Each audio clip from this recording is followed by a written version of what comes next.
Mesdames, Messieurs, merci de nous rejoindre sur Africa 24. C'était sous la bannière du mouvement Def Lilawar que l'économiste Yacine Fall avait décidé de briguer la magistrature suprême du Sénégal en février 2019. Finalement, elle ne participera pas à cette joute électorale, mais elle maintient ses ambitions.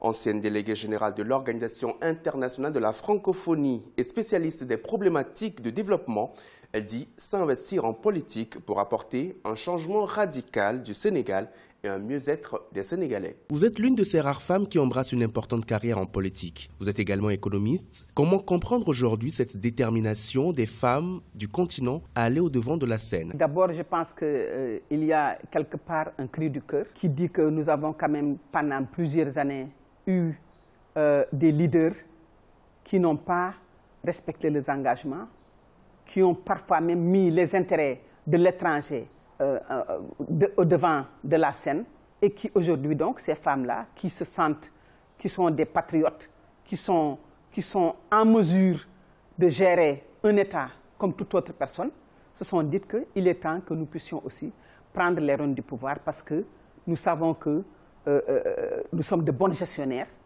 nous sommes des personnes disciplinées lorsque nous sommes souvent mise au devant de la scène. Quels sont vos projets pour un Sénégal nouveau? Mon projet pour un Sénégal nouveau, c'est d'abord un Sénégal où il y a une séparation effective et irréversible des pouvoirs.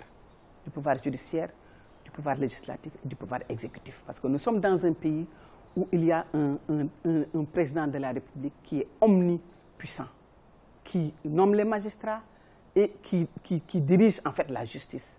Vous êtes au courant de tous ces procès qu'on a eus avec Khalifa Sall, avec Karim Wade, mais d'autres personnes qui ont été aussi pointées du doigt pour corruption, pour vol de deniers publics et qui ne sont pas enquêtés parce qu'ils sont dans le camp du gouvernement. Donc, les magistrats, c'est l'Union des magistrats sénégalais qui le dit, c'est pas moi, qui ont dit qu'il faudrait qu'il y ait une plus grande indépendance de la magistrature. L'autre point, c'est de revoir le cadrage de l'économie pour que nous puissions répondre à cette jeunesse. Nous avons aussi besoin d'une économie qui n'importe pas tout ce qu'elle consomme. Ma vision, c'est un Sénégal indépendant, c'est un Sénégal démocratique, c'est un Sénégal aussi où on donne le droit aux femmes. Qu'est-ce qui vous motive aujourd'hui pour mener ce combat? Ce qui me motive, c'est d'abord de voir mon pays aller au-delà de là où il se trouve. Parce que je trouve que mon pays a régressé. Et il est temps, donc je pense que le Sénégal a besoin de secours.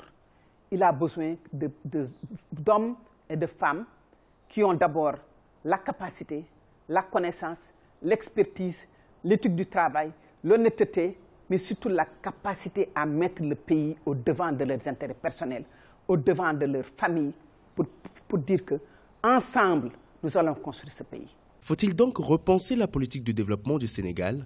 L'économie sénégalaise doit être conçue, doit être revue, mais surtout doit être réajustée pour que les piliers sur lesquels se base le cadrage macroéconomique, qu'on revoie ces piliers. C'est bien sûr la consommation, c'est les dépenses de l'État, c'est l'investissement et c'est la balance des paiements. Chaque mois, nous donnons 120 millions de francs CFA à notre Premier ministre, 50 millions à notre président de l'Assemblée nationale, avec le nombre de députés qu'on paye. Le coût de vie, le train de vie de l'État, il est pharaonique, il est exagéré, il faut le couper à 20 ministres. Le Sénégal est aujourd'hui un pays en transformation. Il y a beaucoup de projets infrastructurels, comme vous l'avez mentionné. Mais qui paiera la dette de ce chantier de développement? Ce projet, c'est une très bonne consultation, parce que ces projets infrastructurels, notre président de la République est en train de construire une deuxième ville. On parle de gros investissements, oui, mais ces gros investissements sont orientés. Qui va bénéficier de ces grands appartements super luxueux qu'on est en train de construire à Diamniadio? Ce n'est pas certainement le Sénégalais qui est là-bas ouvrier, qui est en train de travailler et qui ne mange pas 3 fois par jour. Donc, nous voyons bien sûr de grands projets infrastructuraux, mais ce ne sont pas pour les Sénégalais. Ça ne bénéficie pas aux Sénégalais. Si on s'endette pour créer des hôpitaux, si on s'endette pour construire des universités, des centres de santé, vous savez que l'endettement, ce n'est pas seulement l'argent que vous empruntez. Il y a le service de la dette. Et lorsque l'État se trouve dans une position où il n'est pas en mesure de payer, on renégocie la dette, on rééchelonne la dette, on augmente le taux d'intérêt et ça continue. Et le service de la dette n'arrête jamais. Quelle est la réponse que nous sommes en train de donner? toutes les penseurs, tous les experts qui sont dans le pays, qui ne sont pas dans le gouvernement, ne sont pas d'accord par cette direction que prend le gouvernement, moi y compris. Comment peut-on, selon vous, changer les conditions de vie des Sénégalais? Je pense que d'abord, changer les conditions de la femme sénégalaise ou de l'homme sénégalais commence d'abord par l'éducation, commence d'abord par la formation, commence par la confiance en soi, le fait de croire en soi, le fait de se dire que ce pays-là nous appartient et il nous appartient de le construire. Il nous appartient de chacun d'entre nous de se rendre compte que chaque personne dans ce pays a un rôle à jouer et peut contribuer à quelque chose. Donc je pense que ça c'est important. Mais aussi de faire en sorte qu'il y a tellement de revoir aussi notre système de formation. Que ce système de formation reflète les besoins du pays. Qu'on ne fasse pas la formation pour faire de la formation, mais qu'on regarde là où on a besoin de cadres, et de quel cadre, de quel niveau, et qu'on puisse faire la formation, que ce soit une formation orientée par rapport aux besoins du continent, par rapport à la technologie, par rapport aux mathématiques, par rapport aux sciences. Faire avancer le pays, c'est faire avancer les hommes, c'est faire avancer les femmes, c'est faire avancer les jeunes, mais surtout faire en sorte qu'on ait cet équilibre entre les jeunes et les moins jeunes.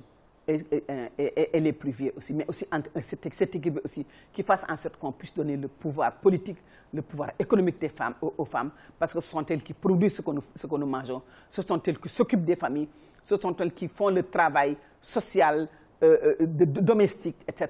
Donc les femmes jouent un rôle capital dans l'économie sénégalaise. Donc si on leur donnait la place qui leur revient, on ferait avancer aussi l'économie sénégalaise.